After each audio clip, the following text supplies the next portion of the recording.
Hey, church family and friends of First Baptist Milton. This week is, in our faith tradition of Christianity, one of the most, if not the single most significant week in all of history. This is the week that we recognize Jesus as he is moving towards the cross. Some people will call this Holy Week, some will call it Passion Week. Some just call it Easter week. Whatever term you want to use, the point's the same.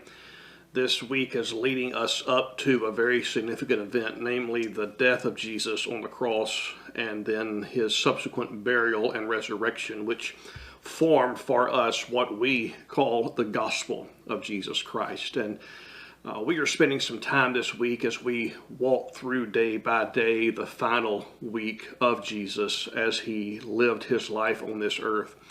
And specifically, we're looking at what he did on each day of that week.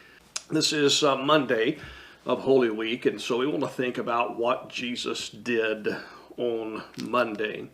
And basically, it boils down to a couple of things.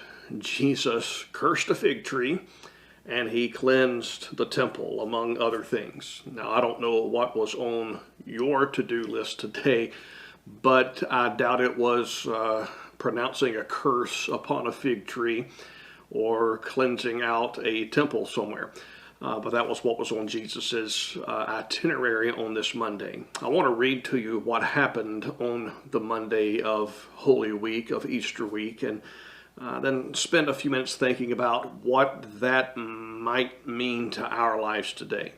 And the text that I'll read for us tonight on this Monday of Easter week is from Mark's Gospel, Mark chapter 11, beginning in verse 12. On the following day, when they came from Bethany, he was hungry. And seeing in the distance a fig tree in leaf, he went to see if he could find anything on it. When he came to it, he found nothing but leaves, for it was not the season for figs. And he said to it, "May no one ever eat fruit from you again." And his disciples heard it. And they came to Jerusalem. And he entered the temple and began to drive out those who sold and those who bought in the temple. And he overturned the tables of the money changers and the seats of those who sold pigeons. And he would not allow anyone to carry anything through the temple. And he was teaching them and saying to them, "Is it not written, 'My house shall be called a house of prayer for all the nations'? But you have made it a den of robbers." And the chief priests and the scribes heard it, and were seeking a way to destroy him, for they feared him, because all the crowd was astonished at his teaching. And when evening came, they went out of the city. So we see that Jesus did two main things here in this text.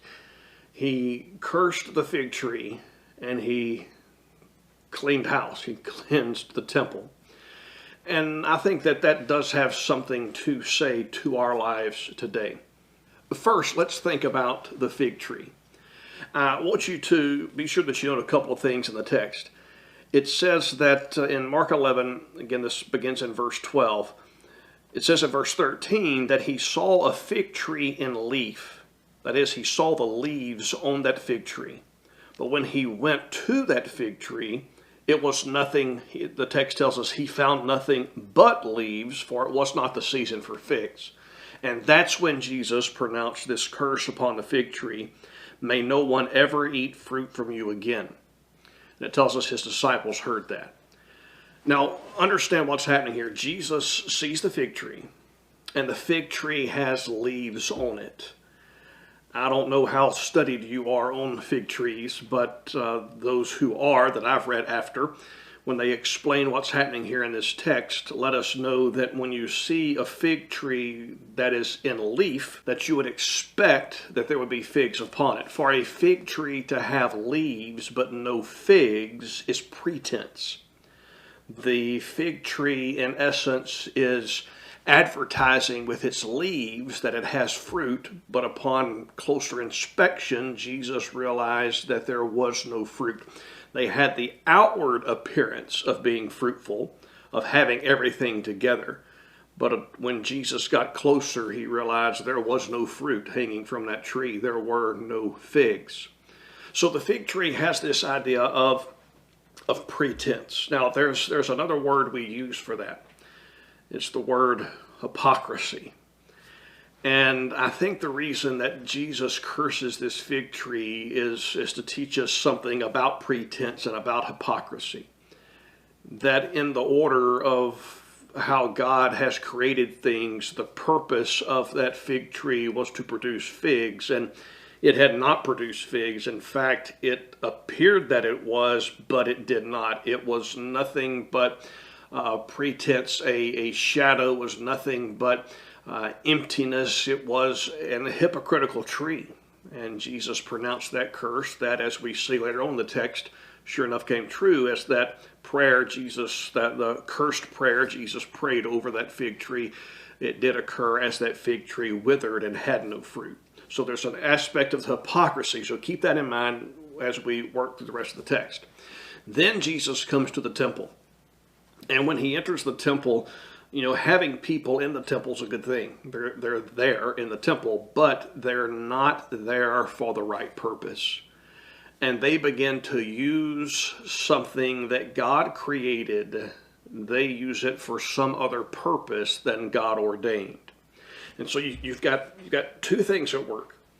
You've got a hypocrisy, a pretense of a fig tree, and you've got the false use, the improper use of the temple. That also has an element in it of hypocrisy, of pretense. And I think that's what maybe Jesus one of the things he would teach us from this text as we think about this Monday of Easter week is that Jesus is headed to the cross. He is surrounded by scribes and Pharisees, by religious people who, from the outside looking in, you would think they had it all together. They would be like the fig trees with leaves, but in reality there's no fruit. They looked the part and they dressed the part and they probably even spoke the part. When it came time to living the part, they could not live up to what they professed because they did not possess that which they professed. They professed to know God. They professed to love God. But they only really knew themselves and they only loved themselves. Jesus has no room for pretense. He has no room for hypocrisy. In fact, Jesus had a clash, several clashes with these religious elite prior to this last week of his life. And in one instance in Matthew's gospel, he calls them whitewashed tombs. They appear beautiful and ornate on the outside, but inside they're just full of death. They're full of stench. They're full of hypocrisy.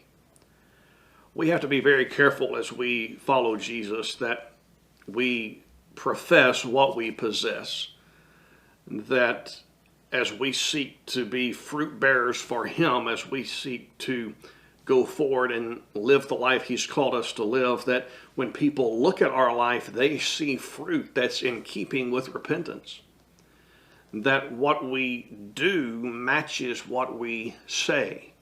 That there is no pretense or hypocrisy. Now, I know that everyone has faults and failures, but what we want to be cautioned against is full-fledged hypocrisy, embracing that which is not true, professing that which we do not possess, not living a life that we say Christ has given us. And we also have to be very careful in that we fulfill our purpose, and that we use what God has given us for the purpose for which He has ordained it. And that's the whole issue with the cleansing of the temple. There were people inside that temple who were using the temple for something other than what God created it for. That temple, according to Jesus, as he reaches back to the Old Testament and quotes from the Old Testament, was to be a house of prayer for all nations, but it had been turned into something completely opposite.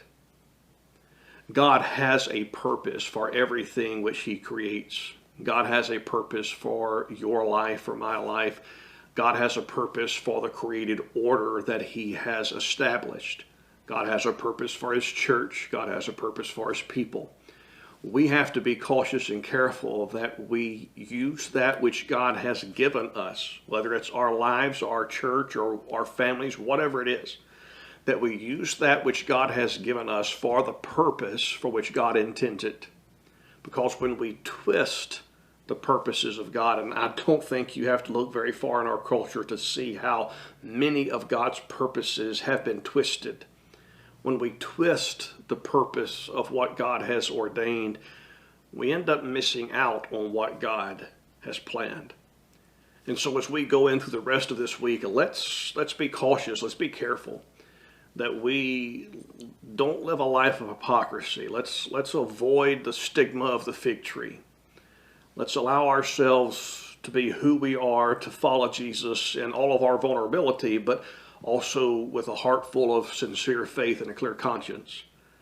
And let's make sure that we use our lives for the purpose in which God intended, in which God has given us. When we do that, I believe we honor God. So I plan to make a commitment, a recommitment of myself to living the life God's called me to live, and I hope that you'll make that same commitment in yours.